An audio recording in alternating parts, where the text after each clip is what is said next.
Daughters day special ಆಗಿ ಯಾವುದಾದ್ರೂ ಒಂದು ಒಳ್ಳೆ ರೆಸಾರ್ಟ್ಗೆ ಹೋಗಿ ಟೈಮ್ ಸ್ಪೆಂಡ್ ಮಾಡೋಣ ಅಂತ ನಾವು ಬಂದಿದ್ದೀವಿ. Wild valley adventure retreat Somanahalli. ಇದು ಬ್ಯಾಂಗ್ಳೂರಿಂದ 1 hour ಅಷ್ಟೇ ರೀಚ್ ಆಗೋದಕ್ಕೆ.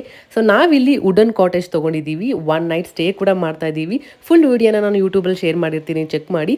ಇಲ್ಲಿ ಟೆಂಟ್ ಆಪ್ಷನ್ ಕೂಡ ಇದೆ. ಫ್ರೆಂಡ್ಸ್ ಫ್ಯಾಮಿಲಿ ಜೊತೆ ಬಂದರೆ ಒಳ್ಳೆ ಟೈಮ್ಸ್ ಕೂಡ ಸ್ಪೆಂಡ್ ಮಾಡ್ಬೋದು. ಇವತ್ತಿನ ದಿನ ಏನಪ್ಪ ಸ್ಪೆಷಲ್ ಅಂದರೆ ಫುಡ್ ಕಾರ್ನಿವಲ್ ನಡೀತಾ ಇದೆ. ಇವತ್ತಿನ ದಿನ ಅಲ್ಲದೆ 29th ಕೂಡ ನಡೀತಾ ಇದೆ. ಯಾರ್ಯಾರೆಲ್ಲ ಇಂಟ್ರೆಸ್ಟೆಡ್ ಇದ್ದೀರಾ, ಫುಡೀಸ್ ಇದ್ದೀರಾ, ಮಿಸ್ ಮಾಡೋಕ್ಕೆ ಹೋಗಬೇಡಿ. ಇಲ್ಲಿ 50+ north Indian, south Indian dishes ಕೂಡ ಸಿಗುತ್ತೆ. ನಾವಂತೂ ಚೆನ್ನಾಗಿ ತಿನ್ಕೊಂಡ್ವಿ. ಕಿರಣ್ ಮೊದಲೇ ಫುಡಿ, ಅವ್ರ ಜೊತೆ ಸೇರಿ ನಾನು ಹಂಗೆ ಆಗಿದ್ದೀನಿ. ನಮ್ಮ ಜೊತೆ ಸೇರಿ ಏನೋ ಕೂಡ ಹಂಗೆ ಆಗ್ಬಿಟ್ಟಿದ್ದಾಳೆ. ಚೆನ್ನಾಗಿ ಬ್ಯಾಟಿಂಗ್ ಎಲ್ಲ ಮುಗಿಸ್ಕೊಂಡು ನಾವು ಬಂದಿದ್ದೀವಿ ಅಡ್ವೆಂಚರಸ್ ಆಕ್ಟಿವಿಟೀಸ್ ಆಡೋದಕ್ಕೆ. ಕೆಲವೊಂದು ಆಕ್ಟಿವಿಟೀಸ್ನ ಪೇ ಮಾಡಿ ಆಡಬೇಕಾಗುತ್ತೆ. ನೀವೇನಾದರೂ ಫ್ರೆಂಡ್ಸ್ ಫ್ಯಾಮಿಲಿ ಜೊತೆ ಬರಬೇಕಂತ ಪ್ಲಾನ್ ಮಾಡ್ತಾ ಇದ್ರೆ ಸ್ಕ್ರೀನ್ ಮೇಲೆ ಬರ್ತಾ ಇರೋ ಕೂಪನ್ ಕೋಡ್ನ ಯೂಸ್ ಮಾಡಿ ನಿಮಗೆ 10% ಡಿಸ್ಕೌಂಟ್ ಕೂಡ ಸಿಗುತ್ತೆ. ಇದು 29th ಅಪ್ಲಿಕೇಬಲ್ ಆಗಲ್ಲ. ಮೋರ್ ಡೀಟೇಲ್ಸ್ಗೆ ಅವ್ರ ಪೇಜ್ನ ಟ್ಯಾಗ್ ಮಾಡಿರ್ತೀನಿ, ಚೆಕ್ ಮಾಡೋದನ್ನ ಮರಿಬೇಡಿ.